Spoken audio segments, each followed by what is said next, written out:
Hey, it's Ed Radio Australia. Time for the Greater Wealth. So in time, mate. I'll tell you right now, Derek Whittaker beside me, the brains of the operation. Are you ready for a big show? Mate, I love keeping the edge on the edge. Oh, and you've done it so well today. Let me tell You know what? He has absolutely kicked a cable down the road. Yep. Absolutely magic. Let's get into the show because there's a lot. I mean, look, I don't know if you've noticed, a bit has been going on in the world over the last, I don't know, few days. Iran's got a lot of new swimming pools. Stuff's going on, right? And I don't want to make light of it, but sometimes in life you've got to put a smile on your face, right? And you've got to just spin things a little bit more positive way. Well, there was a funny meme that came across my desk this morning. Right. And it was a picture of all these women doing housework. Yes. And it said, this is what happens for feminists when there's a threat of World War III. Oh, absolutely. I'll tell you right now, conscription, here we come. And every woman is going to be out there, right there, get down, get with the chuck slots ready to go, right? It's been an interesting weekend for sure as far as news headlines are concerned. If you've been living under a rock, of course, there was a strike against nuclear sites by the United States in Iran. And that has got the world really on edge, as you could say. I mean, I want to not really so much dive into the politics of it, but you can't because it kind of sweeps into the other as far as the economics are concerned. And it's not really a case, I'm not really diving and saying who's right, who's wrong. I'm looking at what is this going to have the effect of as far as the economy is concerned and that sort of thing. Agreed. Let's get there to in a moment, but what I want to look at is where do we go from here? And that's what's really, really doing. Maybe I'll just recap for a moment. Well, before you do that, let's announce there is another gentleman in the room, so to speak. Yes. And when I say gentleman, I say that very loosely. And he's in a room far, far away, which works well for us. Great to see you, Mr. Carter. Mr. Malloy, what did I call you, Derek the Cable Man? Sorry, I've changed this. No. I was trying to load some technical stuff and I kicked a cable. It's kept these guys on the edge. Didn't kick the can. So anyway, talking to me, I could not help myself. So why not? We'll just add it to the stage. Oh, what is this? Oh no! I'll just bring that nice and big so that Derek and I can have a really good look at that. There we go. Derek, do you want to talk about something sensible? Maybe what we'll do is we'll pretend there's at least one adult in the room. Okay, we'll go with that. All right. Well, over the weekend, oil futures went up by about 13%, I wonder why. Yeah, it did that. Actually, it went there before the weekend, and it's risen even higher now at about $76.47 per barrel.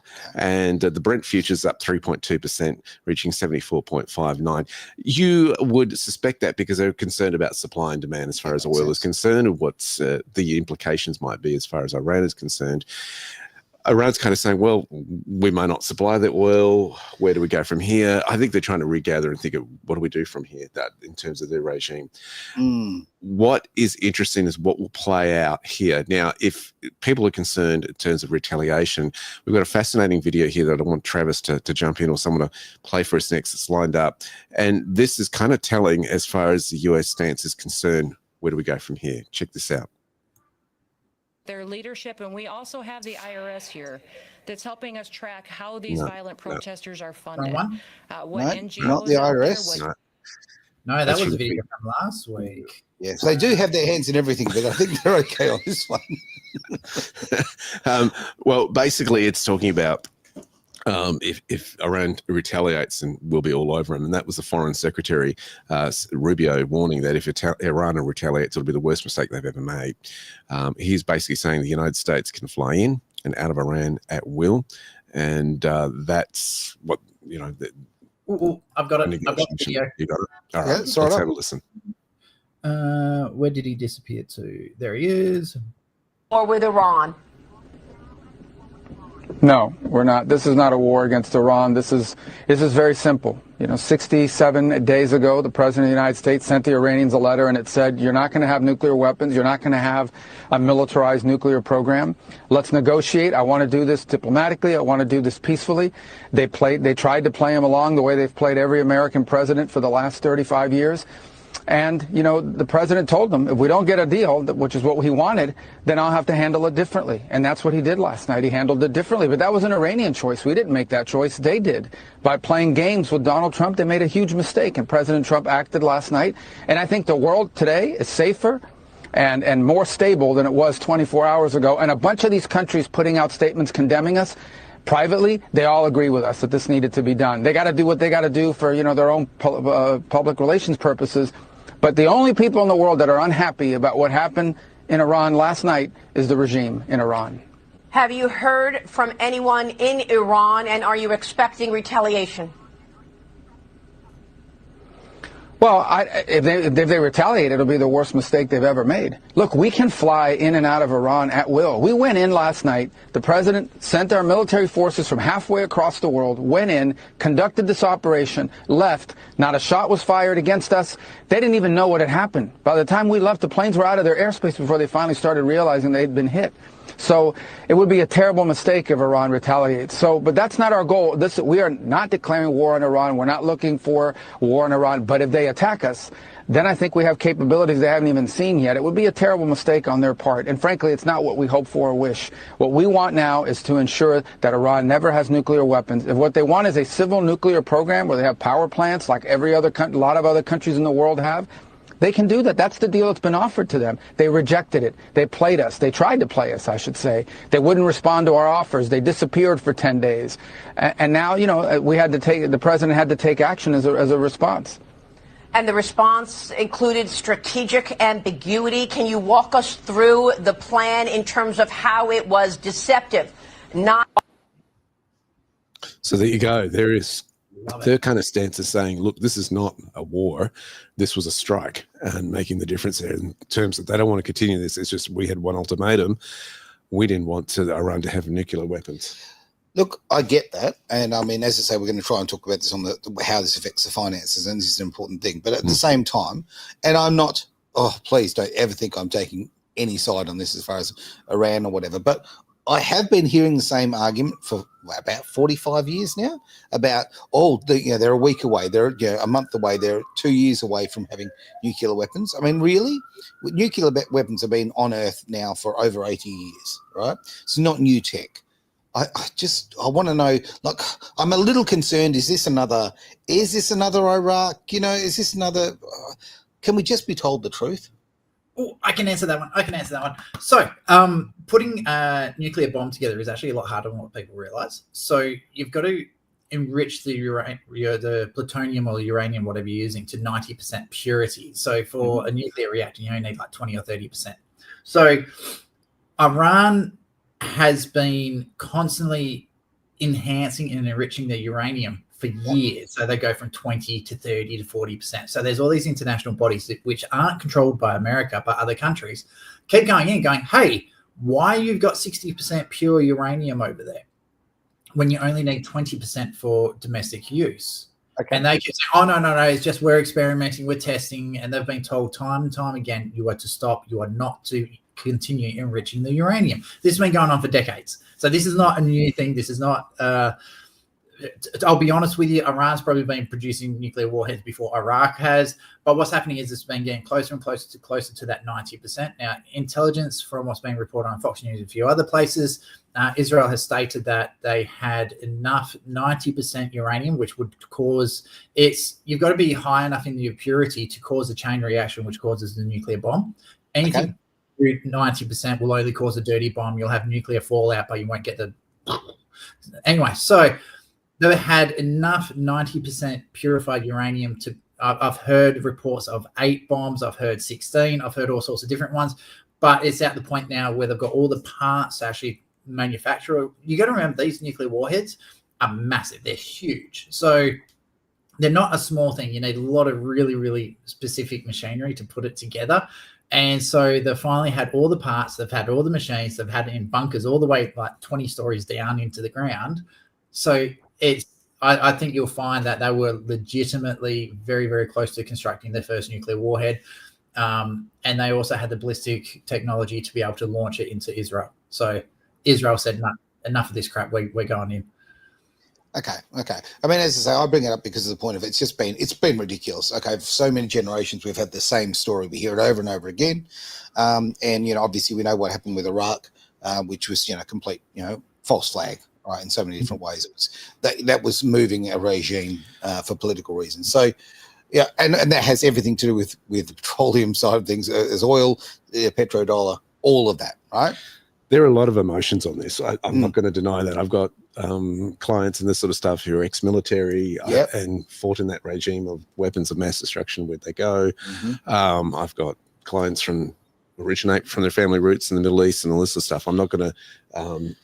It's a hot potato. It really is. I think that the thing that we've got to bear in mind is two things. I think one, people can get fearful, and I don't think we are to go down that path. We're not meant to fear, and I don't believe that this is going to go to World War III. I really don't. I think I'm glad to hear it. Yeah, I don't think it's going to go that far. There's a few reasons for that. One, you see that Trump has done multiple deals in the Middle East. Yes. Right. Yep. They've got $6 trillion worth of deals, and they're investing in the United States. Trump's doing deals with them. So those countries surrounding this area really don't want an escalation. No way. It's in their best interest, quite frankly, for the opposite. Yeah, they need peace. Yeah. So, and we're not just talking Israel. I'm talking Saudi Arabia, Qatar, those surrounding regions. They want this to work. They've got an invested interest in this. I think. Secondly, you've got a situation politically where China and Russia are probably not in positions for more military activation. You've got Russia already involved in Europe. They don't want to be doing things on multiple fronts. China at the moment is probably not in economic good shape as it once was, and it's trying to navigate through that. I think there's a lot also. The other point I want to make is there's a lot going on that we don't know is happening. 100%. And so agree with that. You heard the statement from Rubio there that nations are putting out memos that they have to, but privately they may have a different view because they've got to keep up the PR.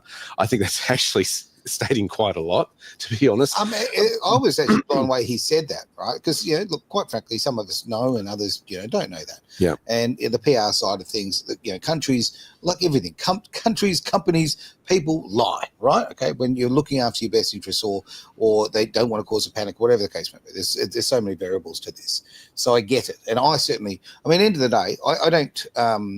I've got no bigotry towards any particular country. Quite frankly, I think people who live in Iran have every right for a peaceful life and to raise their kids and have a good life. Right? It's about the politicians. It's about the regimes. It's not actually about the people. There's a big difference between the citizens versus the politics. Absolutely, and we've said it on this show. That some political leaders in power definitely don't represent our views, even though that we call ourselves Australians. That's right. This is what we've got to bear in mind. Sorry, I had a bit of a cough there. I think let's have a look at this one. This is the next stage where this is the other concern the United States has, is what happens internally. And this is a footage of, again, from Fox News, Tom Homan warning of Iranian sleeper cells in the United States. This is a concern. So let's take a look. That issue particularly, how many Iranians are in the country that are in sleeper cells trying to do bad to America right now? Well, look, you and I have talked about this many times. I said the last 4 years, my biggest concern was this open border was the biggest national security vulnerability this country's ever seen. So I pulled numbers this morning just from a CBP under Joe Biden. There was 1,272 nationals of Iran released in the country between OFO and the Border Patrol. And you compare that to the Trump administration, zero. Right, zero releases. And right now, because of President Trump's leadership, we have the most secure border in my lifetime, most secure border in the history of this nation. So we have a secure border. That was President Trump's big win on securing this nation. So we're not releasing people in this country. Special interest aliens aren't crossing that border undetected.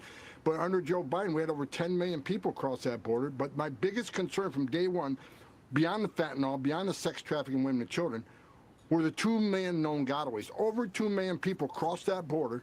We don't know who they are, where they came from, because they got away, because Border Patrol was so overwhelmed with the humanitarian crisis that Biden created that over 2 million people crossed the border and got away.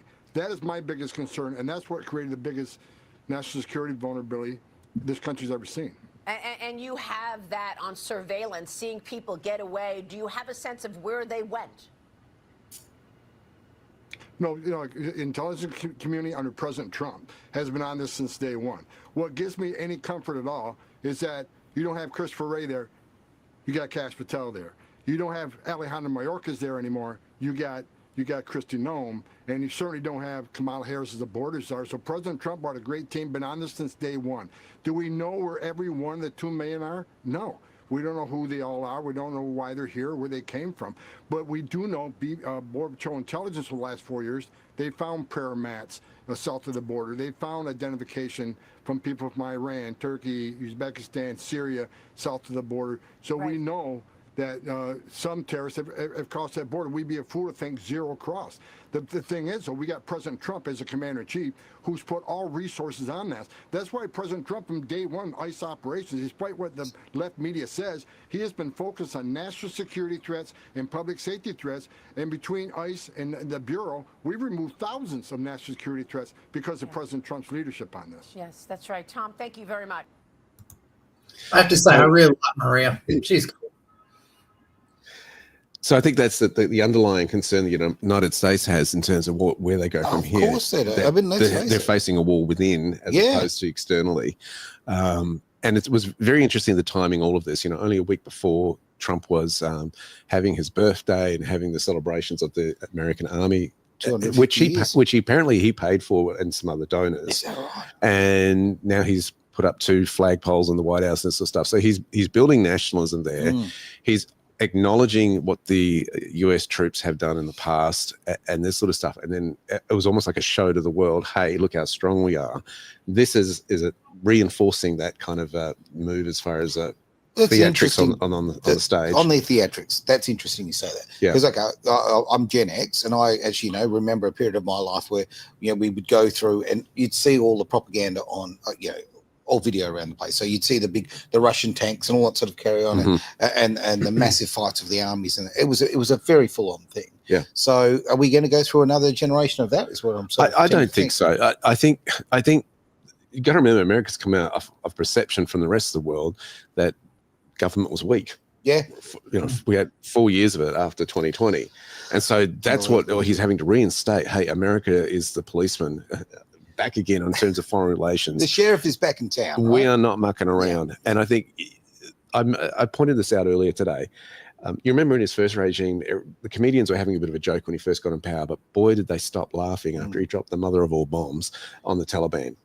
And they realized this guy's serious and he will pull the trigger if needed. And everybody sobered up after that one in terms of their ha-ha-has around Trump. And I think that's what you've got to realize here is he doesn't mess. When he says he's going to do something, he's going to do something, or he's going to play his cards if you don't muck around with him. And he's shown that to the rest of the world in terms of who he's had in the White House, in the Oval Office as well, putting them on stage. Yeah. Genuine leadership. Someone you won't get leadership from, but he has an opinion. Travis Carter. So just on Derek's comment about all the comedians stop the ha-ha-has, they went very quickly to ah-ah-ahs. It was terrible, wasn't it? Was that really worth it? It absolutely was, because the second point is actually genuine. I'm hearing a lot of talk about, is this the start of World War III? I don't think so, because let me ask you a question. Do you think the Germans would have invaded Poland if America dropped a nuclear bomb on them?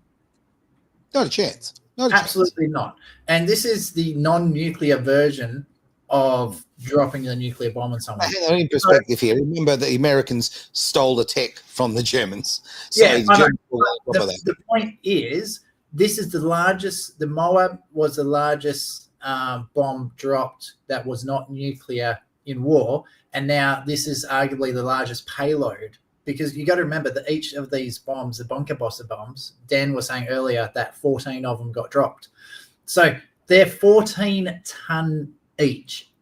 Wow. So there was also over 25 Tomahawks launched, and in the operation into Iran, there was over 125 planes were involved. Not a single bullet was fired at any of them. Now, with that many airplanes, are you telling me no one could hear them on the ground?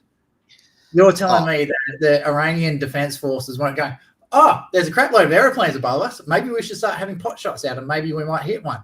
No, absolutely not. So I think this is the equivalent of dropping a bomb on Japan to stop the war. I think dropping these bombs have actually scared the living bejesus out of Russia, China, North Korea, Iran, or the terrorist organizations, the whole entire lot have gone, okay, there's no possible way we come out of this alive if we fight America on this one. And I think this decision has stopped World War III. There's another argument that says that Trump has eliminated any excuse for Israel to keep attacking Iran. Agreed. And that's a really interesting one. Disagree.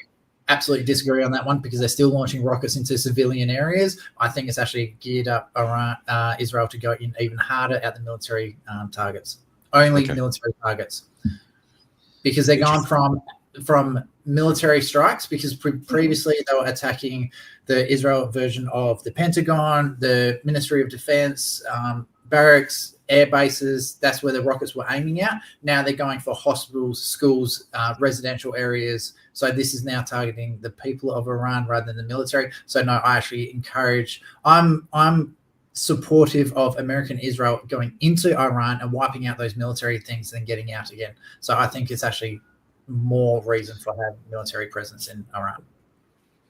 I think my opinion on this is go after the infrastructure, obviously, the military side of things. You know, bridges, bits and pieces are not going to carry it. But the moment they start going... leave bridges alone.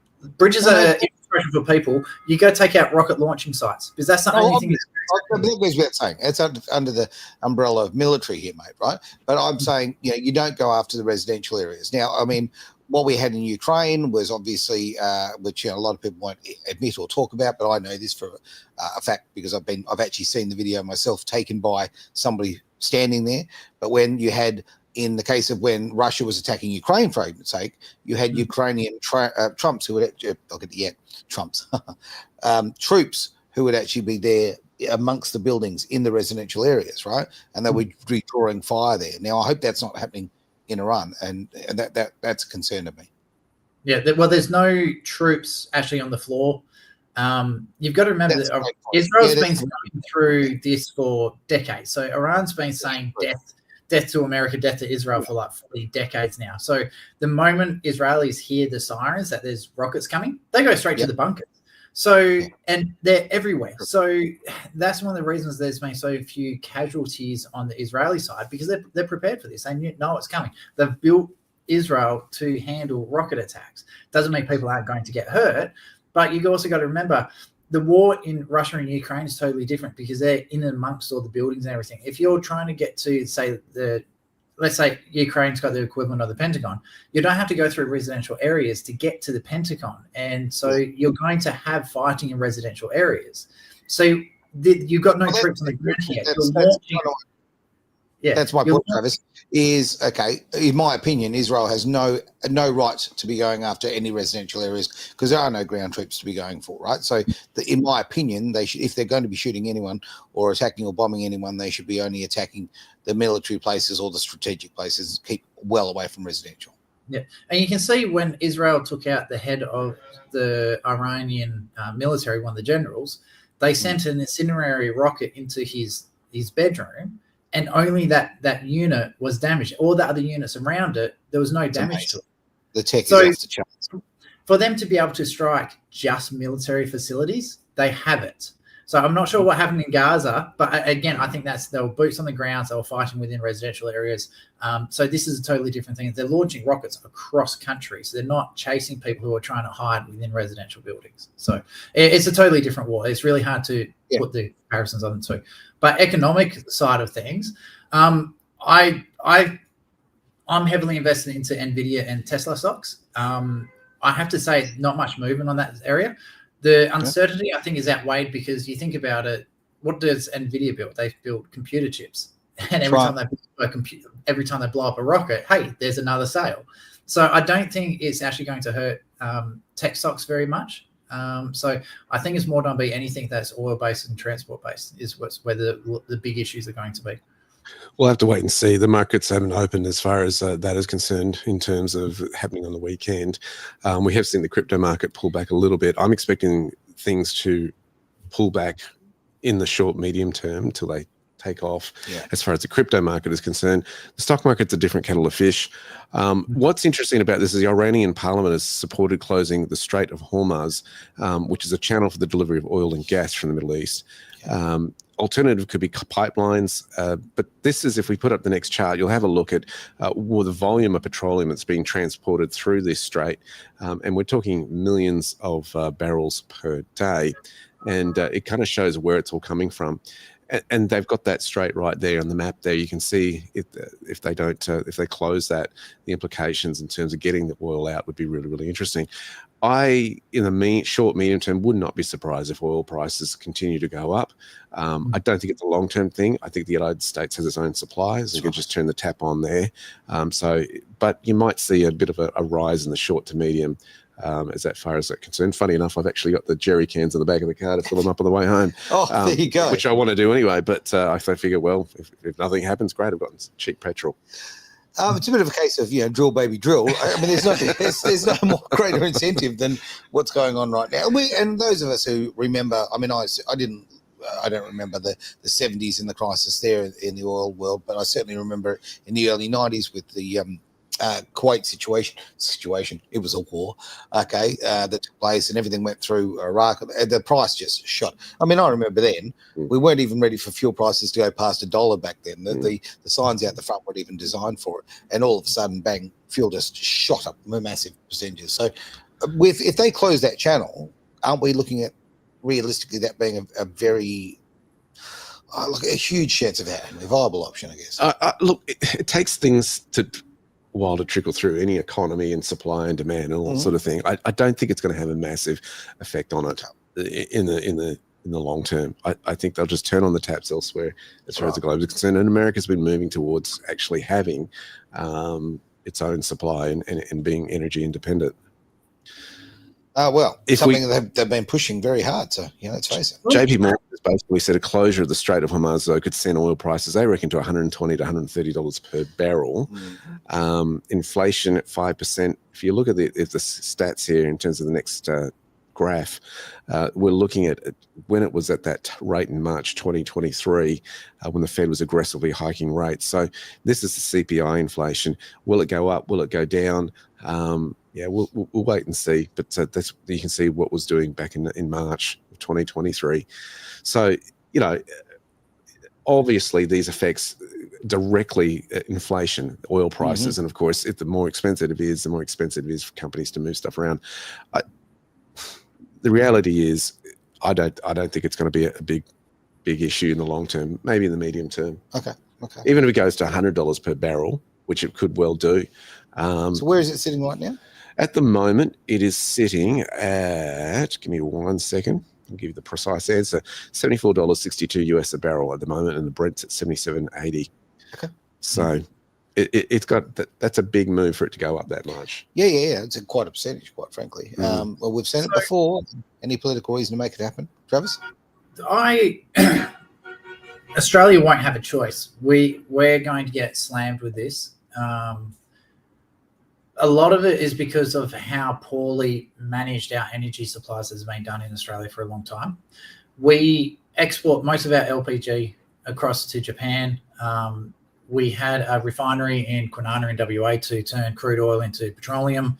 We pulled that apart, sent that to Geelong. There's a thing called a cracker. They put the oil into it and then they slam it with a heap of pressure and it breaks it all apart. Anyway, so that cracker, they weighed a stupid amount of weight. So that's now in Geelong.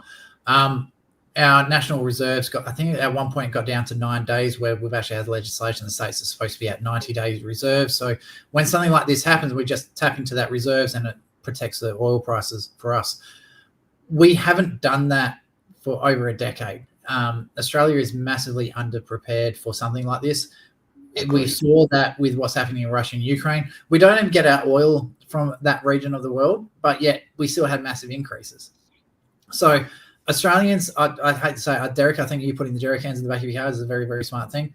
I think that there's going to be a knee-jerk reaction. I think Australians, especially the politicians, are going to overreact to this one. We've already seen people like Penny Wong saying, hey, I agree with the strike, but, we need to get back to the negotiating table.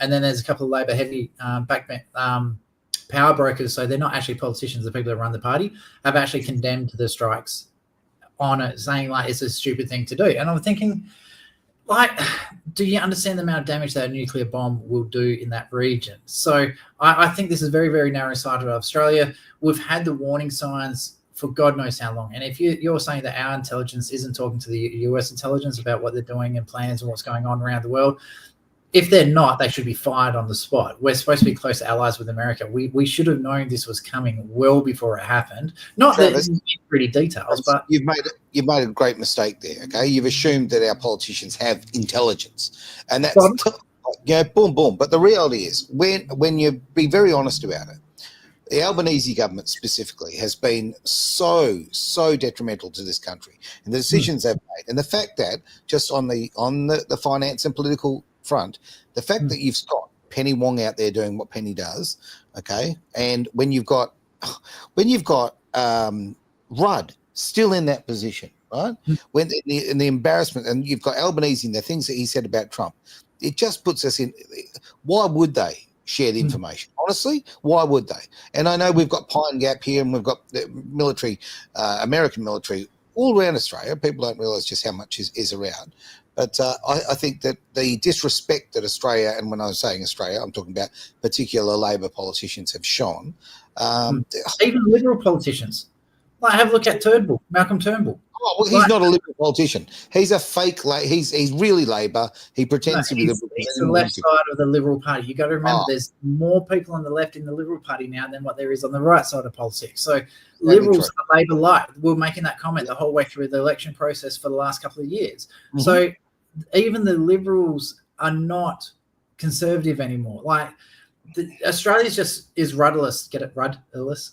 We're rudderless out at the moment. We don't know what we're doing. We're flying by emotions rather than intelligence.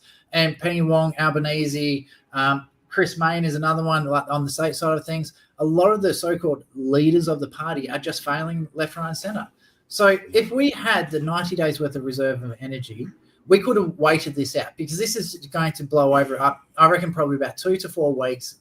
If Iran doesn't do an absolute surrender within a couple of weeks, I think there's going to be a regime change powered by the actual people of Iran, because they want nice things. Like, show me people who just want to die for a cause, and there's not many of them. So most people want to have nice things. They want to be able to send the kids to school. They want to get medical treatment. They want to watch TV. They want the internet, like these creature comforts that we've all grown to love and expect.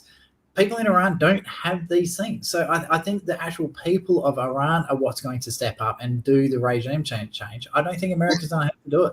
Interesting point on that, because I remember an interview with Gorbachev back in the day, right, back in the 80s, and right at the end of the 80s, and he said the thing that changed for him, of all things that actually was that sparked him making a real decision to change the future of Russia, was the fact that he went to a supermarket in America, right, and he saw all the choice, and he was like so blown away by it that was the thing. That was the catalyst for him changing his policies. And yes, and eventually that did become, let's face it, an uprising of the people, a very gentle one, quite frankly, of what it could have been, because government allowed it to happen, right? There wasn't that great confrontation.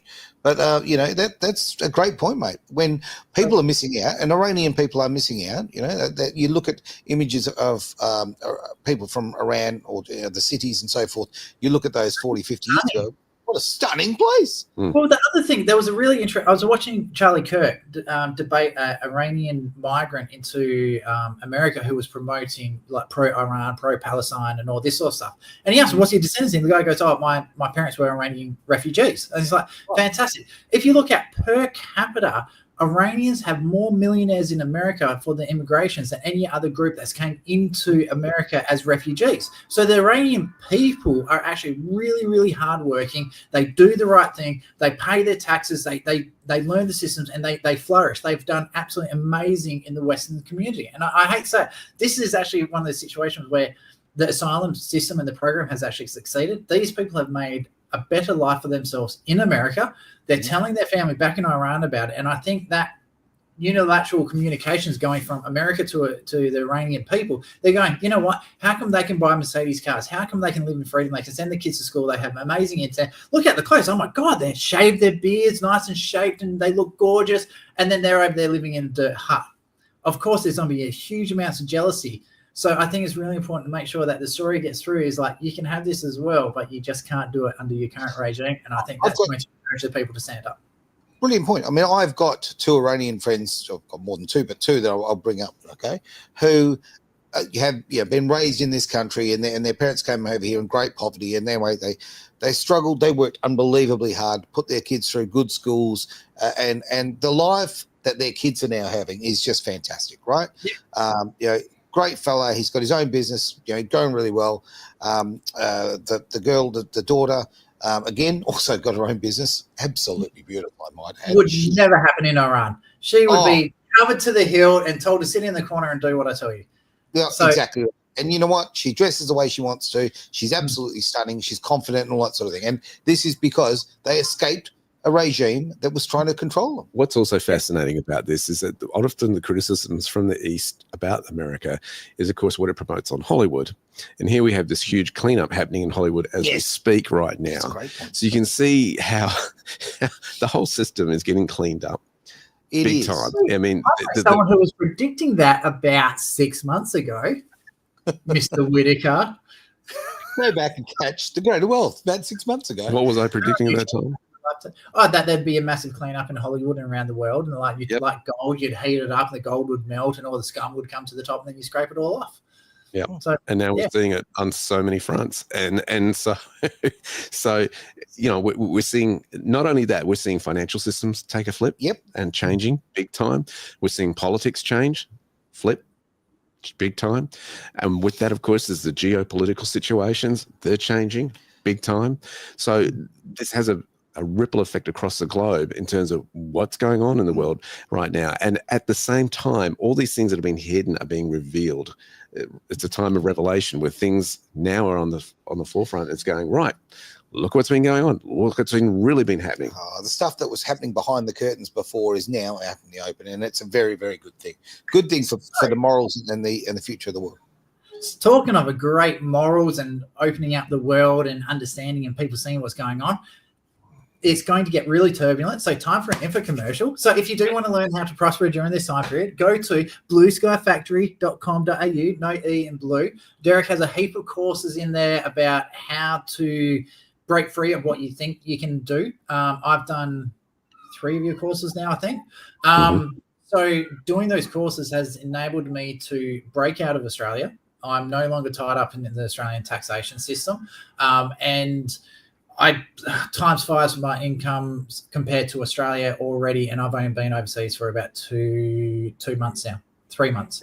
So it's just the results speaks for itself. So I highly encourage anyone, if they're not sure about what's going on in the world and they want some certainty that they can handle it going forward, go to Derek's courses. There's some. We've got students signing up right now for a course that we're launching on July 1. Cool. So it's a great way to start the new financial year. It is. And get in touch with us. Yeah, get in touch with us, man. I mean, apart from what's changed your life, mate, it's changed mine. It's given me a lot of freedom too. The freedom of not having to look at Mr. Cartier all the time. It's amazing. I feel so free. I'm glad we've been able to liberate both of you. We're liberated. I love how you say that with a little tear coming. I do miss you. And if at the moment I stop pulling the piss out of you, then we don't have, we're family. That's anyway. You miss me when someone kicks the power cable out of a computer. I was just thinking the same thing. Where's Travis? Where's Travis? It's all good. All right, well, now enough of that sentimentality. But yes, without doubt, go do this man's courses. They will change your life. Full stop. No question about it. Thank you. Well, it's funny, on the other side of the world is that Tesla has struck a $556 million deal for China's largest grid battery plant. So this is fascinating. After the tiff that Mr. Elon and Trump had on the world stage, as far as, social media fireworks, you could say. He's going to sign a deal with China, and it's going to build China's largest grid battery plant, enhancing its global energy strategy and US-China trade tensions. It's the timing of this fascinating. Sleeping with the enemy, right there. No. You guys are saying this totally wrong. So Australia's got one of these big, massive battery plants in South Australia, and it is stupid. It's terrible. It doesn't. It works. It does what it's supposed to do, but hugely expensive for what it is. So Toyota's just released a hydrogen engine. There's another company, they're taking out the camshafts out of the motors to make less moving parts. Power goes through the roof, the efficiency of these motors. People are finally researching how to make motors better again. I seriously think the CEO of Toyota said that the environmental impact from creating 9 EVs is equivalent of making 27 hybrid motors. That's right. So the comparison is just chalk and cheese. So I think this is just stock offloading. I think Tesla, Musk is smart. He's an absolute genius. He can see what's going on. And for him to be signing a deal with China, it's like, hey, we'll build the world's biggest battery plant. I reckon that's just stock offloading. He's got a heap of stock that, give it 5 years, it will be obsolete. He's just going, all right, let's get paid premium dollar. Let's get rid of this stock. Let's go. Great move by Musk. I think it's brilliant. Well, I didn't plan to talk about this, but Trump actually truth. He says, I hate green tax credits in the great big beautiful bill. So this is a couple of days ago. They're largely a giant scam in capital letters. I would much prefer that this money be used somewhere else, including reductions. Anywhere would be preferable. Windmills and the rest of this junk are the most expensive and inefficient energy in the world. It's destroying the beauty of the environment and is 10 times more costly than any other energy. None of it works without massive government subsidy. Energy should not need subsidy. Also, it is almost exclusively made in China. It's time to break away finally from this craziness. Now, that was on the 21st of June that he put that out. So the timing of it all is just fascinating. It really is. I tell you, I think it's a genius stroke by Musk. The moment he saw that tweet, you remember he was in Trump's pocket for what, a good 6 months? He would know exactly how Trump operates. If he's putting that out, he's like, yeah, all these government subsidies for green energy are about to disappear. How much government grants does Tesla get because of the batteries, the EV systems and all that sort of stuff? He knows that they're about to lose a heap of money from the government grants. So he's offloading a heap of stock. I think this is a brilliant move by Musk. Okay, let me ask both of you this one then. What does that do to the future of Tesla stocks? Oh, they're already building robots. They don't care. So don't get me wrong, there is a place for the lithium batteries and electric stuff. So inner cities, yes, electric cars, very, very worthwhile, especially when you get a lot of charging points and the infrastructure is there. Mining and rural areas, absolutely stupid. Australia should not have electric vehicles at all, except Melbourne and Sydney. You got to remember, I watched Tesla quite a lot. The Optimus robot that they're creating is an absolute game changer. It's a lot of people going, oh, it's gone now. Whatever. Nah, I think more, WALL-E, where the fat guys are sitting on the electric chairs and they're doing everything for us. I think that's more what's going to happen. I don't think there's going to be a robot war. But the next step on this electric journey is going to be optimizing how well we can produce stuff. Because you got to remember, there's still plans to get to Mars. That's the end goal. They want to get to Mars. So they need AI to be able to mine, to build, and all that sort of stuff. You won't be able to do it with humans. So you need the electric vehicles. You need the electric batteries. You need the power generation. So I think Tesla is going to go through the roof on their share prices. That's just my opinion. You've got the space exploration there. And you've also got Starlink that he's invested in as well. And I think, that's massive. He's basically getting rid of every internet service provider and going, well, jump on ours, you can get internet anywhere. But it also gives you incredible power. It does. Yeah. What's that, Travis? So the Starlink, especially for countries like Vietnam who don't actually have a direct negotiation with Starlink. So it's about $2,500 a month in Vietnam. I've already checked into it. Also, Starlink doesn't work in apartments, so highly heavily populated places is not that good. But places like America, where most people live on like quarter or full acre, absolutely amazing. Rural areas, like especially a lot of the African countries, where huge population all over the place, Starlink would be absolutely phenomenal. But like all technology, when it comes out new, there's always problems. Always remember, Starlink is the prototype for an amazing product that's coming in the future. 1 minute to go, gentlemen. Your final thoughts. Don't live in fear. Okay, the markets are driven by it and greed, and it's important to keep that in perspective. I don't believe we're heading into World War III. I think it's something that is along that journey. Will there be more situations? Absolutely. Are you going to see, as they call it in the markets, blood in the streets as far as the markets are all in red? probably in the future. Okay. Don't be shocked and surprised by that. The thing is, prepare. And if we can help you in your financial education, then by all means, get in touch with us. We do a course called Prepare to Prosper, and it's totally game for turbulent times as well as good times. So, yeah, check it out. Sounds good. Travis. Again, I think Trump stopped World War III. I think Musk going over to China is a brilliant idea. He's going to offload a lot of unwanted stock. I still think the AI robotics, not just the AI itself, like, ChatGPT, but the actual robotics side of things is going to be phenomenal. That's why there's so many people spending insane amounts of money on R&D on it. So I think this next 5 years is going to be insanely productive. And I think a lot of people are going to have to really quickly adjust and adapt. And it's going to get even more hectic once quantum computers become commercially available. Brilliant. All right. With that, we'll end the show. We're going to run straight into the news today.